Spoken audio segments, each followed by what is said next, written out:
Hello friend, आपका स्वागत है शॉर्ट एंड स्टडी क्लासेस में। मेरा नाम है पूनम और आज हम डिक्टेशन लिखेंगे। तो चलिए वीडियो स्टार्ट करते हैं। ये है डिक्टेशन नंबर 17। इससे पहले हम 16 डिक्टेशन लिख चुके हैं। ये डिक्टेशन उन स्टूडेंट्स के लिए है जो अभी शॉर्ट हैंड सीख रहे हैं। जो स्टूडेंट्स रेगुलर डिक्टेशन लिख रहे हैं, रेगुलर क्लास अटेंड कर रहे हैं, वो जानते होंगे कि जैसे जैसे हम कोर्स कंप्लीट करते जा रहे हैं वैसे वैसे डिक्टेशन का लेवल बढ़ता जा रहा है। डिक्टेशन बोलने से पहले मैं यहाँ एक बात और आपको बता देना चाहती हूँ। ये बात मैं उन स्टूडेंट्स के लिए बता रही हूँ जो हमारी क्लास में पहली बार आए हैं कि डिक्टेशन के बीच में यदि कोई ऐसा शब्द आए जिसकी आउटलाइन आपसे ना बने तो आप क्या करेंगे, उस शब्द का पहला अक्षर लिखकर उसे छोड़ देंगे और आगे डिक्टेशन लिखना स्टार्ट कर देंगे। इससे क्या होगा कि आपका केवल एक शब्द छूटेगा, पूरी डिक्टेशन नहीं छूटेगी, ना ही पूरा सेंटेंस छूटेगा।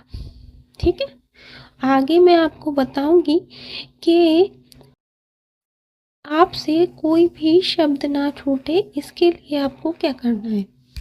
पहले आप डिक्टेशन लिखिए। तो चलिए डिक्टेशन बोलना स्टार्ट करती हूँ मैं। स्टार्ट। कुछ साल पहले की बात है, एक पहाड़ी के नीचे रामगढ़ गांव था और उस गांव के सभी जानवर घास खाने के लिए पहाड़ी के ऊपर जाते थे और शाम होने के बाद घर में वापस लौट आते थे। हमेशा की तरह एक लक्ष्मी नाम की गाय अपनी साथी गायों के साथ पहाड़ी पर घास खाने गई थी। वह घास खाने में इतना मग्न हो गई कि कब शेर की गुफा के पास पहुंच गई उसे पता ही नहीं चला। शेर गुफा में आराम कर रहा था और 2 दिनों से उसने कुछ खाया भी नहीं था। लक्ष्मी गाय जैसे ही शेर की गुफा के पास पहुंची, उसकी महक से शेर की नींद खुल गई।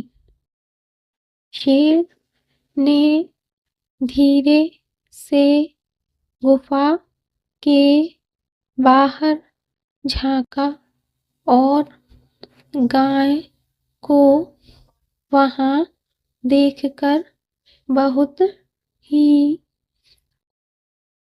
खुश हो गया। उसके मन में ख्याल आया कि आज वह अपनी 2 दिनों की भूख को अच्छे से मिटाएगा।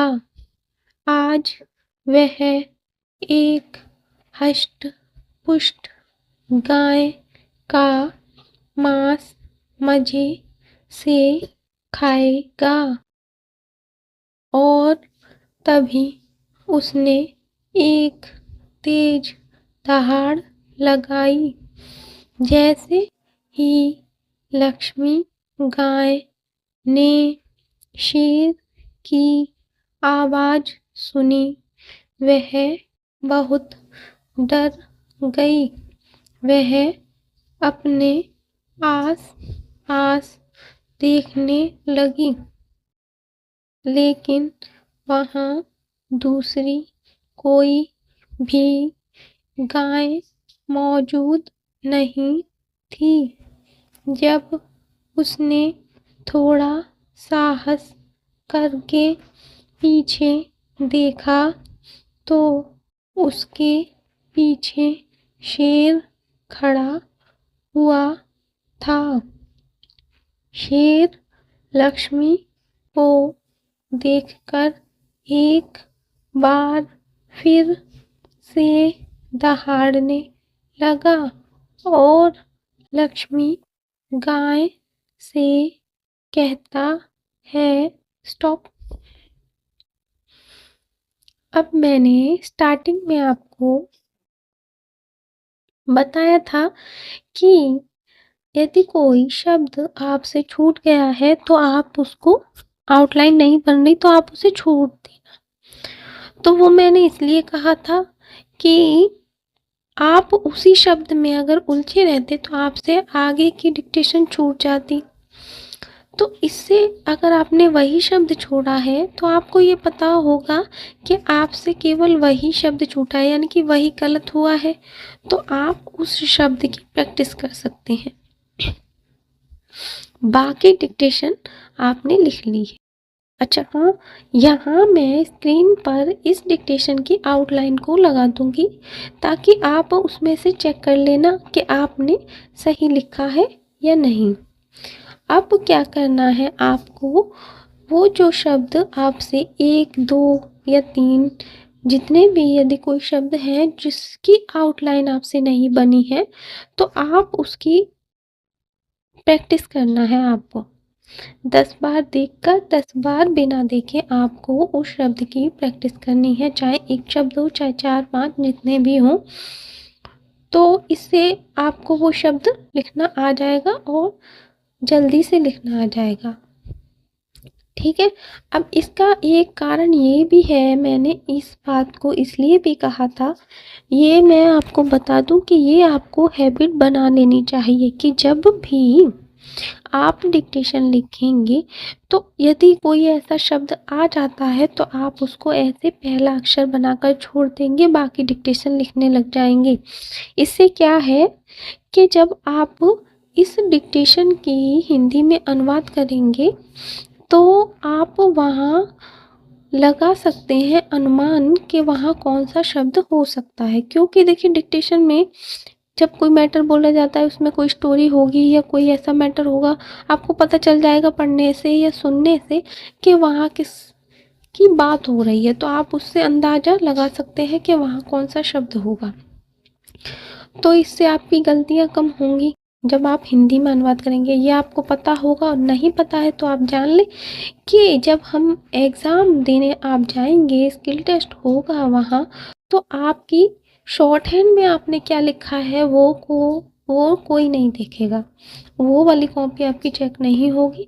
आपने हिंदी में क्या अनुवाद किया है, हिंदी में जो आपकी मैटर होगा, जो आप हिंदी में अनुवाद करके लिखेंगे वो चेक होगा। वहाँ पर आपकी कितनी गलतियाँ हैं उससे डिसाइड होगा कि आपका सिलेक्शन होगा या नहीं होगा। तो इसलिए मैंने आपको ये बताया कि आपको ये हैबिट बना लेनी चाहिए कि आप डिक्टेशन लिखेंगे, डिक्टेशन लिखने के टाइम यदि कोई ऐसा शब्द आया तो आप ऐसे उसका पहला अक्षर बनाकर छोड़ दें। ठीक है, पूरी डिक्टेशन की, और डिक्टेशन लिखने के बाद आप उसका हिंदी में अनुवाद ज़रूर करेंगे। ये हैबिट आपको हमेशा बनानी है, और अगर आपको सिलेक्शन चाहिए तो। अब मैं आपको बताऊं, जब आप इस शब्द की जो गलतियां आपसे हुई हैं उनकी आप प्रैक्टिस कर लेंगे, तो दोबारा से इस डिक्टेशन को लिखना है आपको। ठीक है, हाँ, हिंदी भी मैं स्क्रीन पर लगा दूंगी, आप हिंदी में जब अनुवाद करेंगे उसे भी चेक कर लेना और आउटलाइन भी चेक कर लेना। ठीक है, तो आपको प्रैक्टिस ज़रूर करनी है, इससे आपका कॉन्फिडेंस भी बढ़ेगा, स्पीड भी बढ़ेगी,